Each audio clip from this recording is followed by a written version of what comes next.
Welcome everybody to Fight Clean Sex Dirty TV. Episode 3 with Relationship Fun and Games. It's Raj and Gabby here, and today we're going to be talking about how to keep the fights clean as they start. Yeah, how to avoid those on-ramps to your upsets, to those arguments, so that you can see them coming and not have to wait until you get into the heat of it and waste all of that time. And as you may have noticed, if you're watching, our show went down for a few minutes. We're back! We're back! Technical difficulties, but they can't keep us down. And certainly there's no stopping Katie and Mark, our honored guests today. We're just so delighted to have them. If you read their bios, and you can see that on the Fights Clean Sex Dirty page on relationshipfunandgames.com, you'll see that we call them the funnest and most solid couple. You know, there are some couples that are really fun, but it might be a little bit not always so solid. Maybe it's a little bit silly.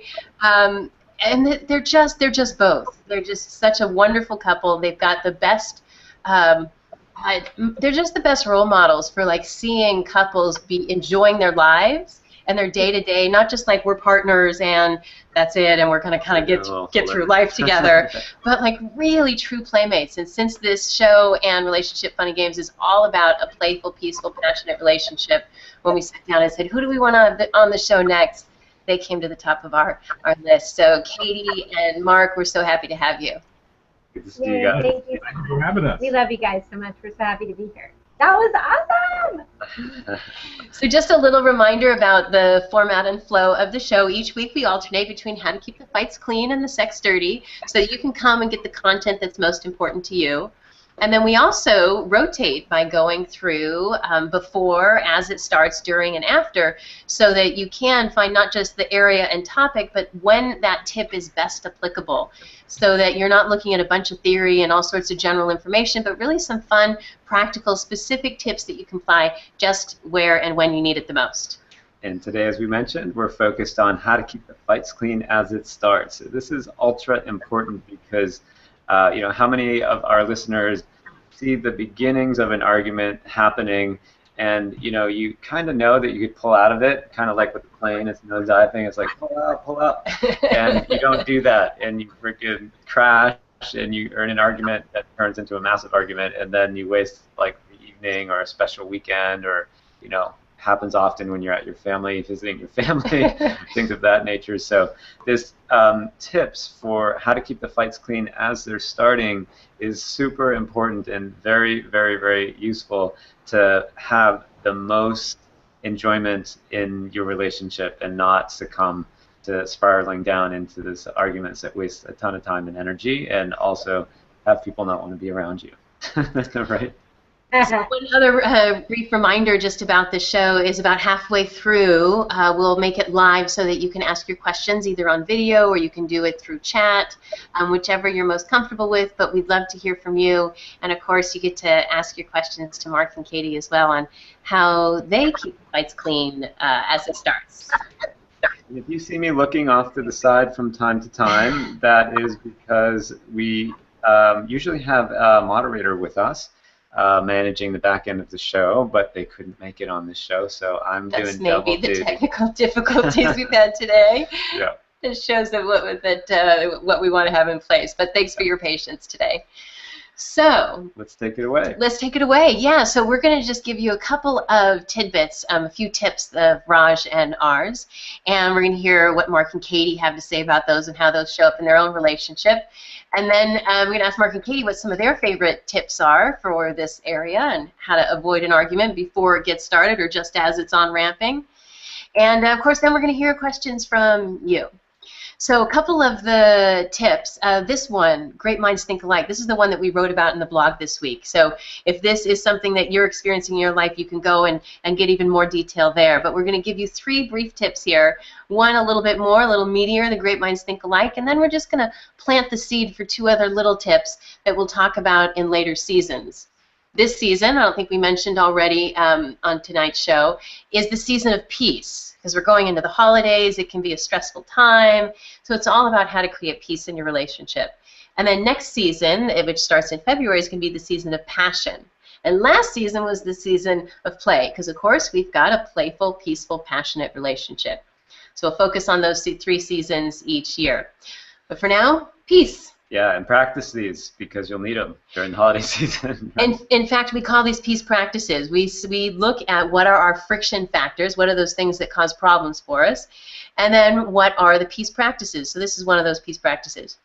Great, so let's dive into Great Minds Think Alike. And we're showing some things on screen a little bit new for us. We just are trying to cater to different people's learning styles, so we'll do a combination of sharing some slides and also showing ourselves. Pretty faces, pretty slides. Yes, we're visual people, so it's good that we have a variety of things to look at here. So maybe this happens to you in your relationship, and I don't know, Kate and Mark, if this happens to you, you can let us know. But you know, sometimes I'll say to Raj, you know, hey, are you going to take the trash out? You know, it's overflowing. And he'll kind of look at me and maybe snap something like, what would you snap? I was just about to do it. Get off my back. Get off my back, yeah. And I'll say something like, well, how was I supposed to know you were about to do it? It's not done yet. And off to the races you go. Off to the races, yeah. It's a devolving experience there. And Raj and I, though, we're well trained that when we have something that's causing an argument, a friction factor, we then want to take a look and how can we turn that around. And we decided that what we could say, because what's really happening is we're both thinking about the same thing, just not quite aligned on the timing. So one of us can say to the other, well, great minds think alike. Instead of, leave me alone, it's, yep, I was just about to do it. And you're sending this message of, I've got you, I've got this, I understand your concern, and it is happening, instead of this, you know, negativity and nastiness, because your partner just has a concern. Is that happening or not? The great minds think alike. Totally different dynamic. Yeah, and just, you know, when we tell you about these different tools, there's also things to look out for. You don't want to say pitfalls. You don't want to say great minds think alike. Like, attitude is everything. Sarcasm is obvious. You want to bring some fun and play to it, like great minds think alike. So just watch your attitude when you say great minds think alike. Don't come from a triggered place, because that's just as bad as get off my back. Okay? Yes. Yes. Awesome. It just made me think of a friend of mine who moved to China. He was living in Shanghai, and he had a Chinese girlfriend. And in the Chinese language, the tonality is everything. And the same word, it's the same word, but expressed with a different tone. One is princess and one is pig. And he said for a while he kept calling his girlfriend a pig, not a princess. So yes, tone can be everything. So keep that in mind. Mark and Katie and Raj, you want to make sure to unmute them there. Mark and Katie, what about for you? Does this ever happen for you guys? And what do you do in this scenario? No, this never happens. You know, get off my back. It's those words are a little kind when they tend to slip out. But yeah, effectively, the first thing that comes to mind is that, you know, I don't want to be told what to do. Yeah. And you know, a thing that's really common too that comes up in situations like that, when someone's barking orders, which in that case it would be me. If I don't say about the trash, if I don't say, hey, I would like you to do this. Do you agree to it or not? And get his agreement or not. And if he says no, I say, why not? I do not always do this, but it has really, really helped us avoid so many arguments when we get an agreement. And, you know, this is totally foreign to my core. It's something that's completely created. And so I would say that's probably the best way that we use in situations like that to de-escalate. But I really love the great minds think alike. I think that's great. And it's brilliant, it's actually. Brilliant, yeah. And it's cute and fun. Another thing we do is we revert to our childish ways and say things like, if you don't do this, I'm going to hate you forever. Oh, you know what my line is for that? What? You're not my friend, and you're not coming to my birthday party. Yes. Because when you think about it, all of these like tensions and these upsets, they're really a bunch of 4 to 7-year-olds, right? So one day I made a list of all of what a 4 to 7-year-old would say. You know, you're not the boss of me. What was the one that we came up with today? That you were upset about something and you said, it wasn't leave me alone. I forget what it was, but it's just really good to look at what is that young conversation saying. Yeah. Oh yeah. It really is. critical to note that when you get in these arguments, you're devolving into a lower age version of yourself. And it can actually be kind of funny if you actually picture yourself smaller and like. Well, I'm thinking of the movie Inside Out. I don't know if you saw that animated movie, but we saw it a couple of times. We loved it, but it's the, you know, the 5 emotions that are inside the little girl's head, and you actually see inside the parent's head, and it's, I think, anger, disgust, fear, joy, and sadness? Yes, sadness. Yeah, and yeah, sadness saves the day, right? And so, yeah, just imagine, like, is it that 4-year-old at the that has their hand on the joystick, or is that really mature, like 40-year-old, or even the super wise 70-year-old, or you know, even the person that's been around for eons, you know? All right, just a couple of other tips there. We'll just get a little teaser for the do-over and the Teflon, yeah? Great. Let me. So in future seasons, we'll talk about these in more detail, but I just wanted to plant the seed about the do-over. And real quickly, the idea with the do-over is, you know, sometimes you hear yourself say something, and on the note, when you hear yourself say it and it's not that great, and you kind of know that you wouldn't want someone else to say it to you that way. So you want to catch yourself, and when I say catch, there's 2 ways to catch yourself or catch your partner. You're catching yourself. One night I was in the kitchen and I said something nasty to Raj. I mean, it wasn't terribly nasty, but it just wasn't a great tone. And I said, you know, I'm from the 80s, and I said, like the LL Cool J song, I said, but I changed the words. Gabby's going to call me out. I'm going to call me out. Because I was being a little bit snarky with him. So I apologized and cleaned it up, and we have this other practice, the drama-free diet, where we say 5 positive things after we say a negative thing. So I did that. But I just told him, I'm going to do a do-over. And so I said it to him again. Now, you can even ask your partner for a do-over. Can I get a do-over? Or you can tell your partner, I'm catching you. And when you catch them, it's not like, aha, I got you. It's more like, whoops, you're about to fall. So I just want to distinguish, you don't catch them, you catch them. Right? But hopefully you're catching yourself. Yeah, the do-over is an awesome tool. So many times things come out of our mouths that we don't totally mean them that way. You know, we just get, again, we get triggered, and it's kind of our younger self talking, and then the adult version of ourselves hears that come out of our mouths, and we wish we could take it back or say it in a more mature way. And guess what? You can. You can. In fact, that's why the notes there, it says a AAA upgrade. That AAA upgrade, you know, stands for it. You know, that an upgrade is always, and I mean always, available and appreciated.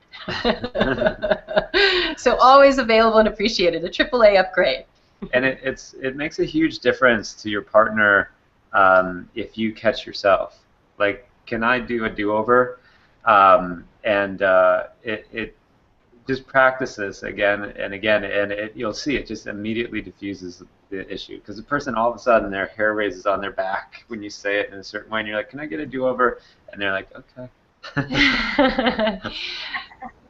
Great, honey. I think we should save the Teflon. We'll see if we have time at the end. I want to make sure we have plenty of time to talk with Mark and Katie about their ideas, because they're so playful and so fun, and just want to get the goods with them. So we'll save the Teflon suit and holding the trash can for either later in the show or the next episode.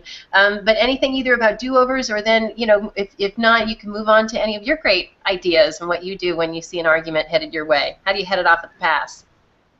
Well, first of all, I just want to acknowledge you guys for the do-over. I talked with my mom about that for maybe a half an hour last night, and then we talked about it for about the same amount of time. And one of the things that came up was, you know, on a playground, kids say, can we do a do-over all the time? I mean, that's like playground currency, right?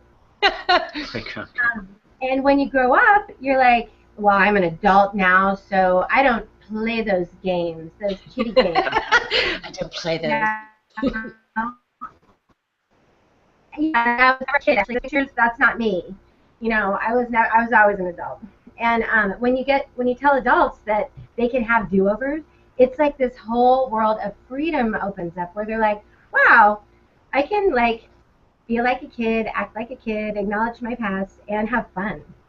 you know, and freedom, like what freedom there is, and relief is what my mom and I and Mark got present to. Like, there's a feeling of relief, like, you know what, everybody kind of wants, I want to say everybody, maybe not everybody, but I think most people would love a do-over, and they just aren't present to it. Like, you know, that concept I need to be reminded of time, from time to time, because I forget it. Yeah, we call it.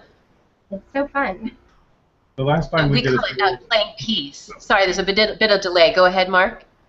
Oh, the last time we did a do-over as a couple was about 2 weeks ago, maybe 3 weeks ago. Mm-hmm. And it was like, it was one of those things where you just, like, we got a little nippy with each other, snarky, and it's like, you know, you need to check yourself. And it's like, there we go. What's that song? You need to check yourself before you... and then it's like, okay, let's do this whole thing over. All the time. That's awesome. So too. It is check yourself before you wreck yourself.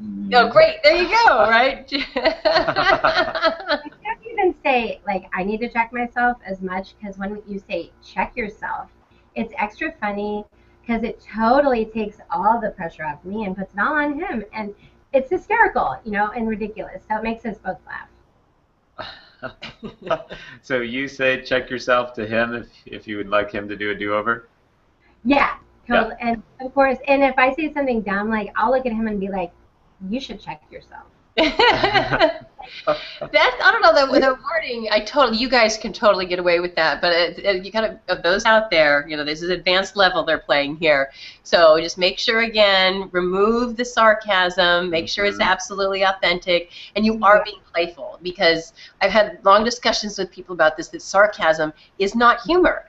Sarcasm is sarcastic. They are distinct and different, and your partner will always know. Fighty. Yeah, it is. I would say at this point, you know, after 10 years, maybe, we went through that rough patch about sarcasm for, I don't know, probably most of our relationship, trying to figure out where we were on the spectrum. And now, most everything is considered humor, you know? And so we will, when we're sarcastic to each other, we consider it humor. But it's usually when we're acting like a little kid and saying things that children say. And like today I said to him, and this happens a lot, you know, you do something nice for the other, for him, I do something nice for him, and then I go, are you finally happy now? It's like, was that sweet of me?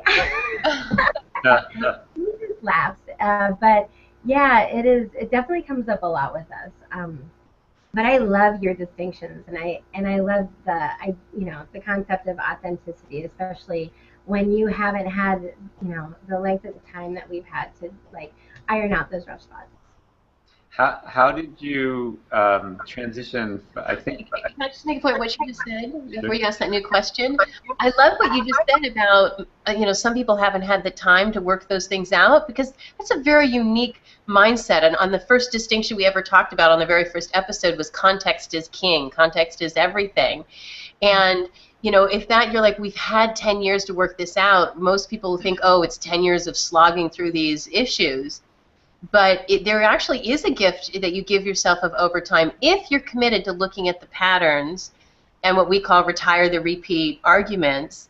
Then it really is a gift over time. But what I hear in that is that you're valuing your relationship based on the quality, not just on how long it's been. It does take work, but the payoff is huge, and the work is fun. Yeah, we call it wonderful is worth it. Yeah, I love that. There's a lot of freedom in working it out, and play, and like you guys would know. I mean, we just love you and your playfulness so much. But we really do value that. And sometimes, like a woman was saying, complaining about her relationship at 2 years a few days ago, and I said, how long have you been together? About 2 years? And she goes, yeah. How'd you know? I said, it sounds like a 2-year argument. You know, to me. That is part of the toughest point, and where a lot of couples actually end up breaking up is because they've gotten to the point where the honeymoon is over, they're no longer just being nice, and quite literally, if you look at the biological chemistry, the chemistry is worn off, which is why I actually told Raj I wouldn't marry him until it was 2 years. We got married at 2 years and 2 weeks, because I know the chemistry literally makes you crazy. They've hit that point, but they haven't yet had the arguments enough or with the commitment to look at them and retire them to turn those friction factors into peace practices. So they're just bumping up and having the same argument again and again, and they go, oh, I guess this isn't going to work. And then 9 times out of 10, they end up in the next relationship doing exactly the same thing. Going, why is this familiar? Over and over and over, yeah. And you probably notice that you have the same arguments with different partners. And one of our other distinctions that we talk about in the, which portion do we talk about? The problem is the path. Oh, that I talk about all the time. All the It's time. one of my favorite lines. A lot of P's in here, but bear with me. The problem is not the problem. The problem is you think the problem's the problem. The problem is actually the path. Sounds like a rap song. And now, yeah, the problem. But and one of my girlfriends said I said that to her, and she goes, "Oh, she said, you mean your mess is your message." So yeah, these arguments are little sort of divining rods to the things that could be access to the path for you to have a great relationship, but instead we treat them as, this isn't the relationship for me, why do we keep having this argument? So one of the awesome things about having these tools is that you can take the argument and totally up-level your relationship from having the argument, because you have some tools to have it be something that transforms your relationship instead of brings it down a level. It brings it up a level. Oh, yeah, definitely. Yeah, we were just talking about that today, in fact. Did you want to talk about it? Your dad, your father? Oh my God! So I'm kind of coming back to an earlier part of the conversation, was that our inner 5-year-old. I go to 2 places whenever I feel like I'm getting into trouble. I either become a nonverbal child, or I'm channeling my dad. It's either like all tied up, and I got my fist clenched, and my arms are crossed, and I don't like you, and I don't want to deal with anything. I'm not going to say anything about it. I'm just going to have this big dark cloud over my head. And so it's either that, this angry, fat little 5-year-old, or it's my dad and his type A. It's type A words, wisdom, and beration is coming out of my mouth. And view of women. What was his view of women? The view of women is that that they can't be trusted. They're not dependable. These are the things that I've been programmed as a child to be. Yeah. I adopted these behaviors. Those inherited conversations that we just take. We just think they're real because we just grew up with them. They're all the cliches. Money doesn't grow on tree. Or I actually one day made a list of all the cliches about relationship. The ball and chain. Right. Yep. Right. Yeah.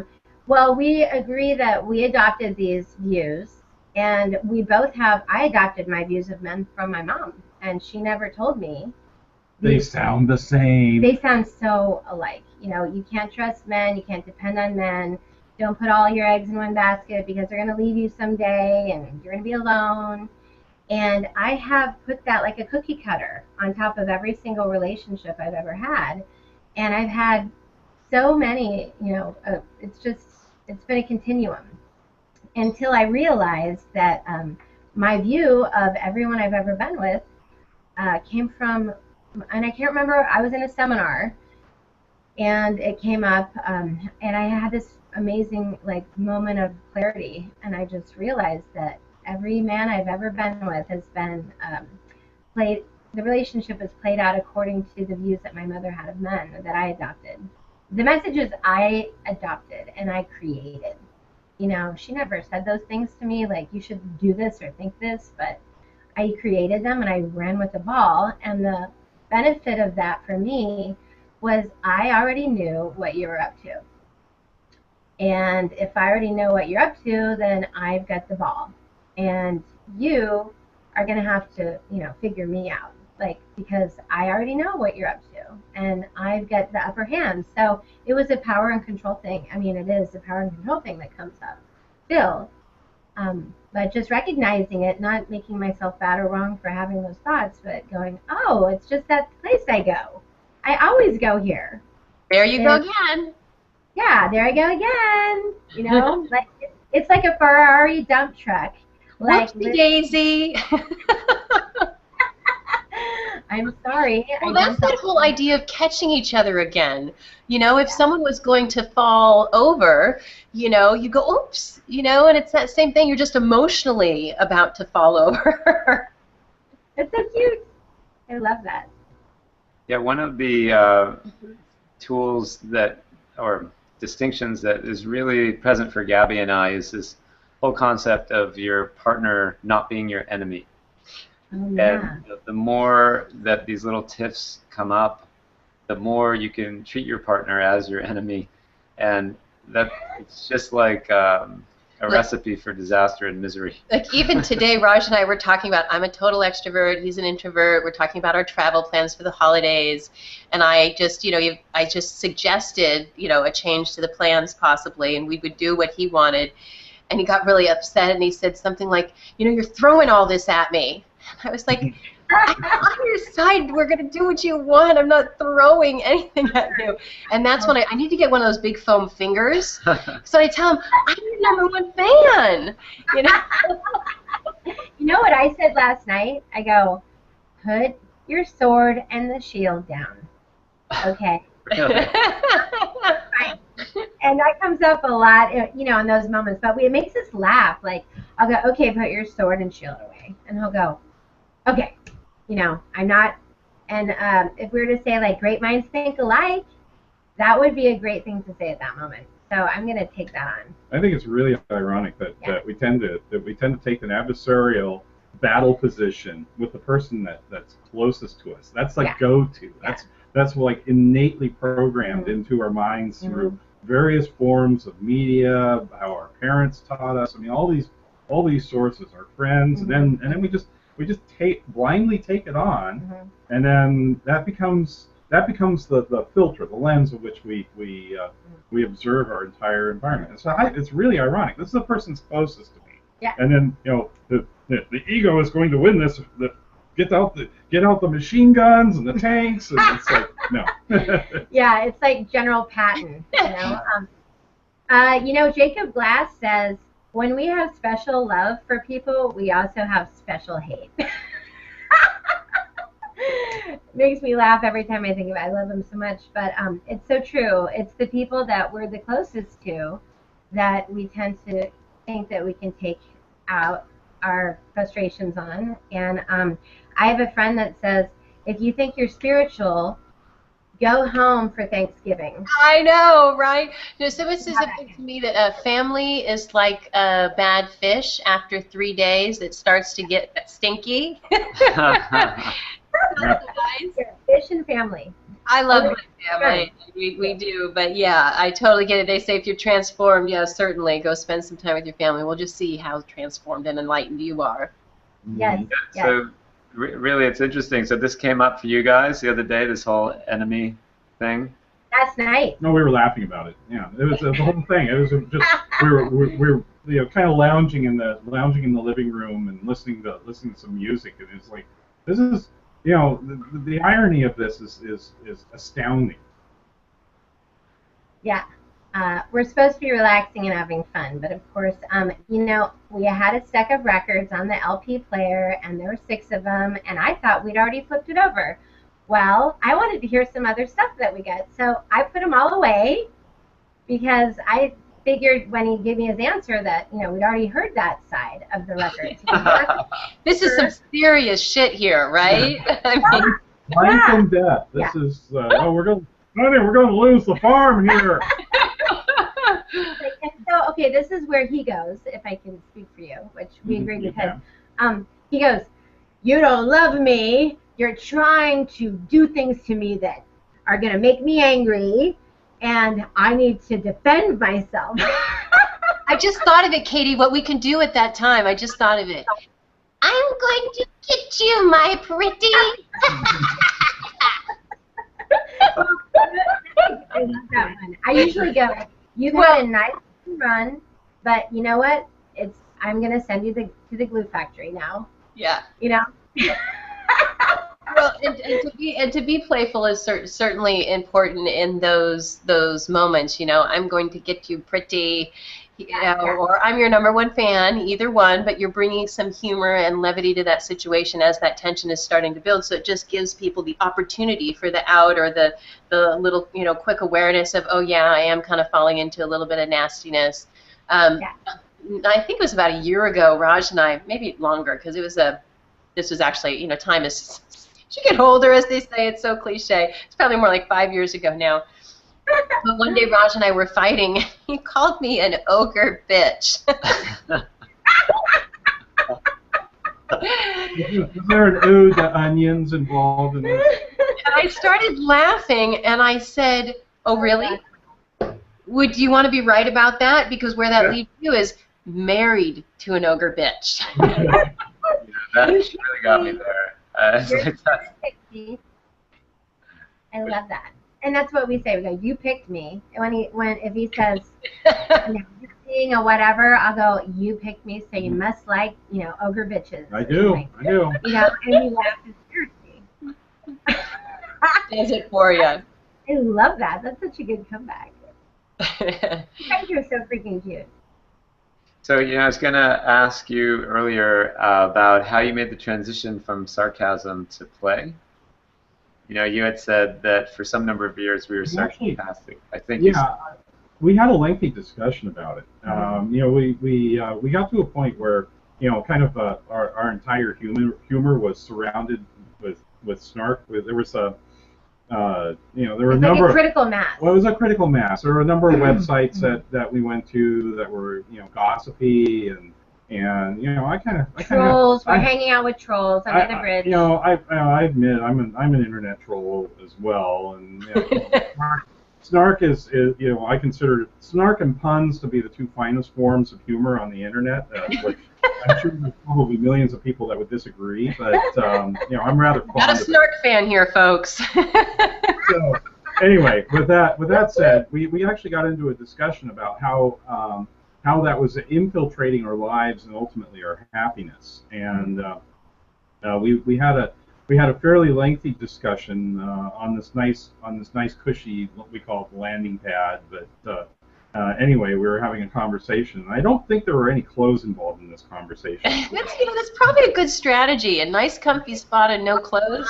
Dad, if you're listening, close your ears right now. But anyway, we were having the conversation of, all right, well, what about this is working in a relationship and what isn't working in a relationship? And we actually took that conversation and applied it to our life, and we cut a variety of sources of what I would consider negative media out of our lives. We've gone through periods of time where we've gone in hiatus from that entirely, but it still creeps in because I love comedy, I love humor, and I love the darker side of humor. So we had to have a pretty lengthy series of discussions, not just that one, about what's okay and what's not okay, kind of setting the boundaries for how we communicate in that fashion. Ultimately, what we came down to is it's got to be ridiculous, and it has to spur the conversation in a positive direction so that we come out feeling closer and with a higher degree of intimacy. Right. I love that. I wrote that down. Ridiculous, positive, and brings us closer. Yeah. It has to be criteria if you want to get away with sarcasm. And I also love what you said, Mark, about a hiatus, because sometimes, I don't know what's been going on, but I'm not a crier, but in the last few weeks, dinner plans change, and I'm like, it's just I've been very sensitive, and so Raj's behavior this week, I've asked him to be extra sensitive. So if it was it would be a good week for me to say, let's just take a hiatus for sarcasm this week. I'm just feeling a little sensitive. Yeah. Sometimes it's really important to just say, okay, it's for the next 24 hours, it's not okay. But we don't get that precise about it, but Well, yeah, but I'm sure you could just say, just be a little tender with me right now. But I love that. I'm writing that one down. I'm going to write about that: ridiculous, positive, and closer. Because we do talk a lot about, because we're so pro on play, and often where people go with play is sarcasm. In fact, you probably know about our good and right, bad and wrong dance. Have you ever seen us do that? Yeah. Yeah. So we're good and right. I'm good and right. You're bad and wrong and bad and wrong. And we did that in a workshop once. We did that at a workshop once, and what did we find? What did people do, Raj? What did they want to do? One thing they did is they point. They point in each other's face. You know, and we're like, just totally. Yeah. You know, this kind of aggro activity. Yeah. That's a 5, 6-year-old. First grade, you know. Yeah. Mm-hmm. Totally. If you want to point, you can use your bum. Yeah. Yeah, or, you know, fight naked is another thing, and we have another friend that says when they reach a critical mass in an argument, she just lifts up her top. I've been doing that lately. Well, not in the argument. I've been doing that when he's been working and like really serious, but I should do that with the argument. Yeah. And she said it just is such a. Raj says, yeah, I think so. One of the things that I loved about what Mark was saying is making requests for what your needs are. You know, he framed it in like, hey, I really can't deal with sarcasm in the next 24 hours, whatever. But we expect our partners to be able to read our minds about what our needs are, and or we don't have the ability, which is my problem, of actually communicating what my needs are. So love that, Mark, just about communicating. And, you know, when Gabby was saying, can you treat me gently? Definitely very, very useful. Yeah. Well, and go ahead, Mark. Not dramatic at all. Yeah, it takes practice. And, you know, awareness and practice, and it's, you know, coming back to the ogre thing, it's like an onion. They have layers, you know. Have to get through all the layers first. Well, it comes up a lot when because he works at home for the most part. When he's working in his computer, you know, I just don't know sometimes when he really is in a crunch or very directed focus, and I'll notice him acting weird. Usually I'll be able to stave it off because I go, okay, do you need me to not talk to you right now? And he'll go, yes. And I'll go, okay, how much time? And he goes, 20 minutes. And I go, okay. And then we can totally avoid it. But at first I took it personally, like, wait, I'm here, I've been gone all day, like, what about me? And now I'm like, you know what, that's how he works. That's his style. And so when I'm willing to compromise, I don't see it as a compromise, I should say surrender. My favorite definition of surrender is going over to the winning side.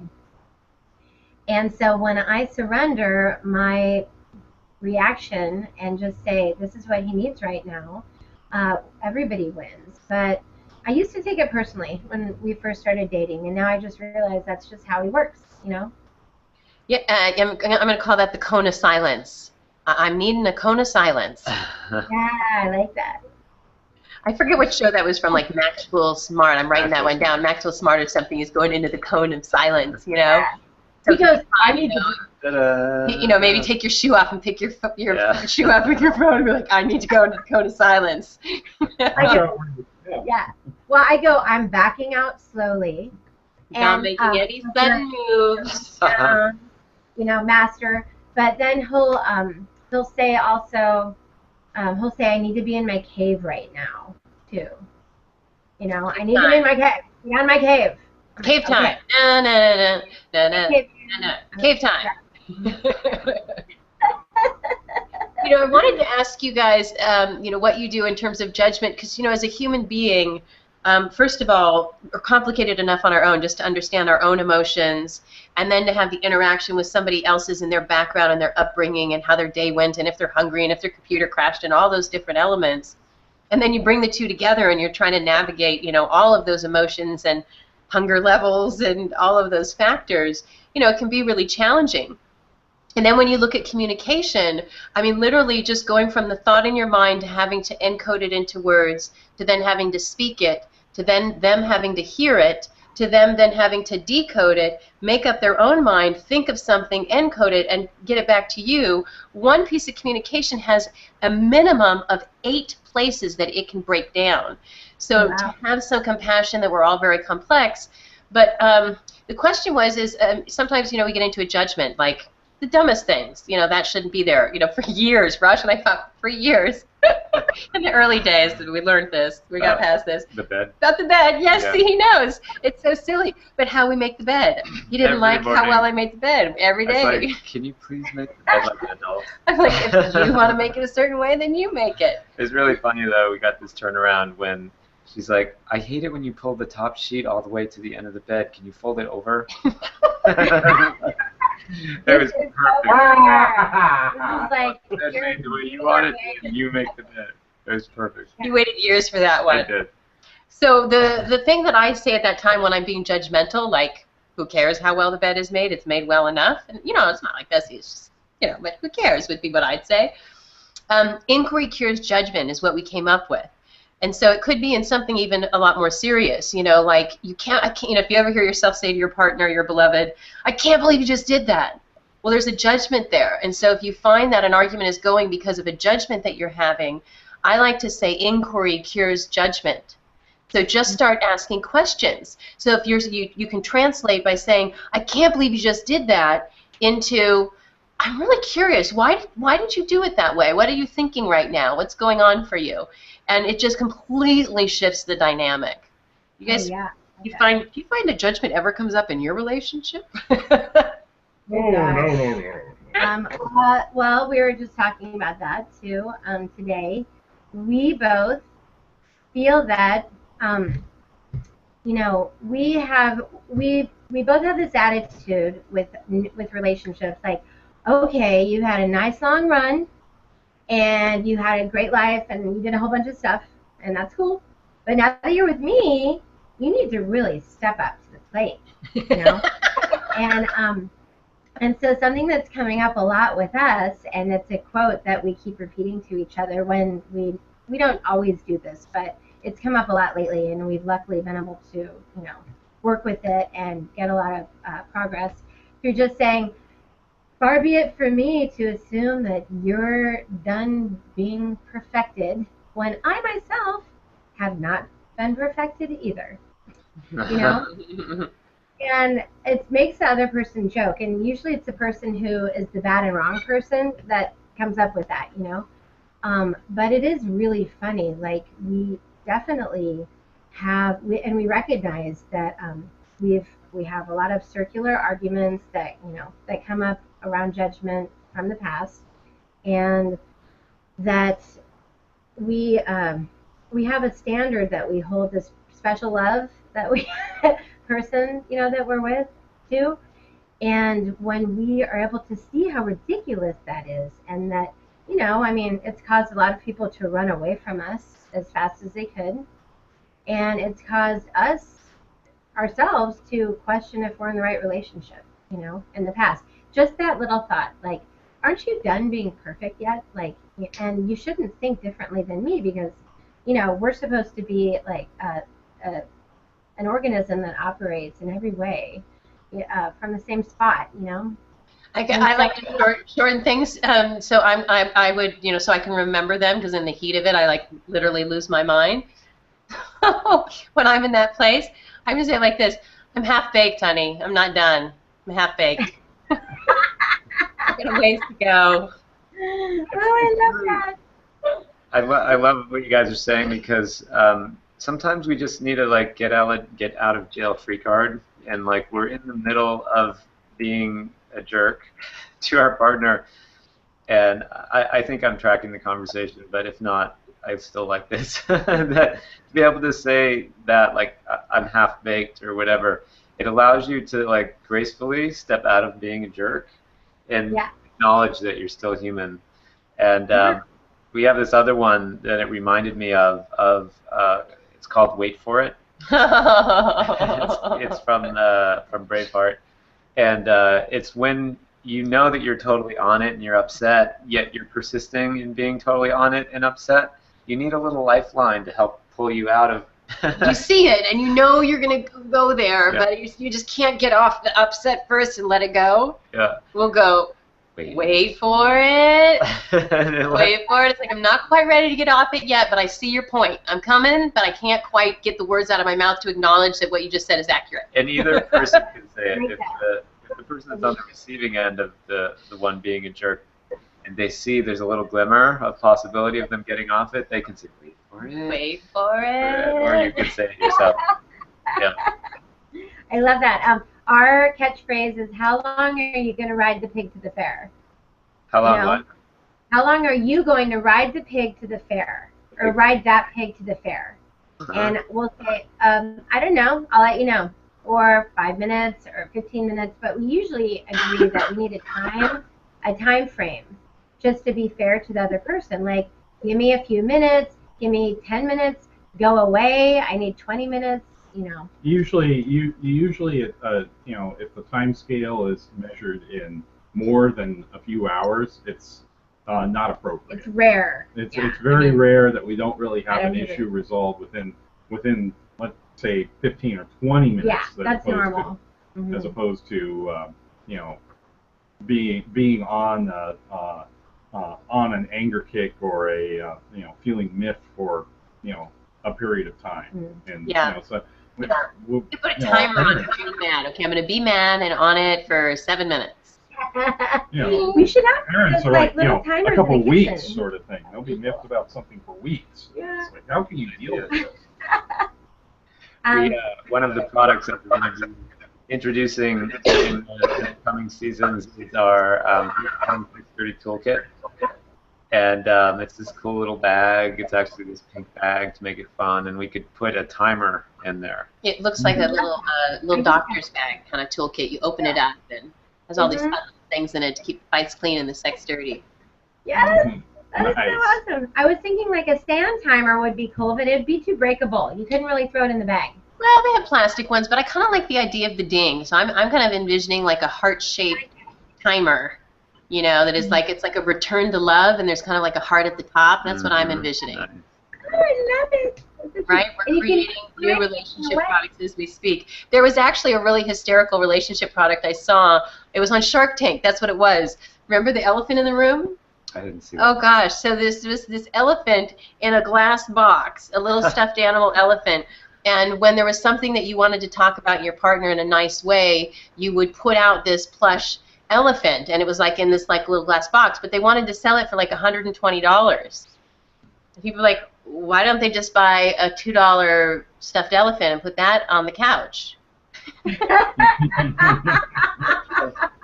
But I like the idea, get a little elephant. And Amber and Nathan, when they were, Amber Lupton and Nathan Charles, when they were on the show, they were talking about they'd been doing a lot of somatic training with a therapist and doing some work, and they got a bunch of dolls that they recommended. And so they had these dolls that represented the different archetypes that they were being in their relationship. And stuffed animals like the snake or the lion, things like that. Roaring like the lion. Yeah. But yeah, it's plus it externalizes it, so it's not inside your mind. Right. Yes, I think that's brilliant. Yeah, well, what a wonderful time we've had with you guys today. Thank you so much. What a blast. Yeah, and sorry, but due to the technical difficulties, we didn't get people on here live, but we have tons of great content that we'll be able to share with you in replay. And please join shows in the future where we'll have the live feature back on and can get your questions answered. In fact, Raj, do you want to show them a slide on who's coming up next week for next Wednesday's show? Yeah, let's For how to keep the sex dirty as it starts. So this is all about the seduction. let's That's let's do awesome. a couple of things. Let's first do a quick review Ah. of our main distinction of great minds think alike. Oh, thanks for pointing that out. I forgot about that, Raj. So at the end of every piece that we do, every show, every blog, any piece of content that we do, we include something called the action option. And we do this because, these aha moments are great and they really do have an impact and they can last for a while. But really it's about a little bit of intention, attention, and action. If that's spread out consistently over time, it makes a huge difference. So we just really want to reinforce the action element. And so from the Great Minds Think Alike tip, these are some specific actions that you can take So for yourself, go ahead and write something out that says "Great minds think alike." You could put it on the computer. You know, you could put it. You know, if it's electronic, you could put it on your phone. But put it somewhere where you can see it. Post it on the bathroom mirror, but somewhere where it says "Great minds think alike," and you'll be able to see it, so that you can use it until it actually becomes a habit.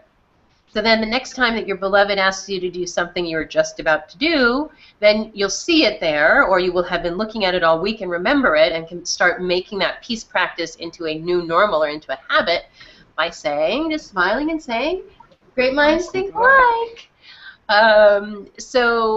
But make sure that you are, you know, tuning in and finding out not just this tip, but how to put other pieces in action. You know, you might write on your Post-it all, you know, write on the do-over as well, so that you're reminded of that one. And of course, join our show next week, which will be how to keep the sex dirty as it starts. And we'll be joined by our special guests, Brian Franklin and Jennifer or Genevieve Russell. And this is a painting that's been, you know, being shown all over the place on the internet, and it is actually of them, this wonderful artist. It's just a beautiful photo and really represents, I just love the dynamic and between the two of them. So we're going to hear what they have to say about seduction. Excuse me. One other thing we just want to tell you about is be sure to check out our blog at relationshipfunandgames.com. Oh, one of the blogs I wanted to mention, just because we were talking a bit before, Great Minds Think Alike is a little bit, it's starting to get into the nagging realm. And we wrote a blog about a month or so ago called Nip Nagging in the Bud. So you can always go to the website and check that one out. So if nagging is a big one for you, just wanted to point you there. Great. Because if you can nip that in the bud, there's tips for both the naggy and the naggers. Yeah, we have lots of great articles in our blog pages for our website, so be sure to check those out. If you're interested in our cheat sheet or our 25-page free guide, check that out, and also our ebook, How to Keep the Fights Clean and the Sex Dirty, is awesome. It covers all these tips with action options, and it's a lot of fun. Well, thanks for joining the show to everyone out there. And Mark and Katie, you guys are so awesome. I'm just sad that you moved states, but just absolutely delighted every time we get to talk with you guys. Oh, thank you. Technology brings us closer together. It's awesome. Yeah, and we love you guys. So neat to see you right here. I love it. It's like you're right across the desk from us. Yeah. Just right across the desk. It's so cute. Exactly. Thank you for just being such a great role model in relationship. I mean, you guys are just, as I say, the most playful and solid couple I know. Oh, thank you. You know what? It takes a daily practice, but we're committed to that. And thank you for also being two people that really inspire us in the realm of relationship to have fun and play and ease. Right? Love it. Wonderful is worth it. It's so true. I love that. Love you guys. Love Thanks you for being guys. on the show Good night. today, and thanks everyone out there watching. And catch us next week, same Relationship Fun and Games channel. I was going to say Bat Time Bat channel, 5:30 Pacific time. Next Wednesday we'll be with Brian Franklin and Genevieve Russell talking about how to keep the sex dirty as it starts. It's going to be a juicy one. So Juicy don't one. miss it. All right. Good night. Thanks, everyone. Love you guys.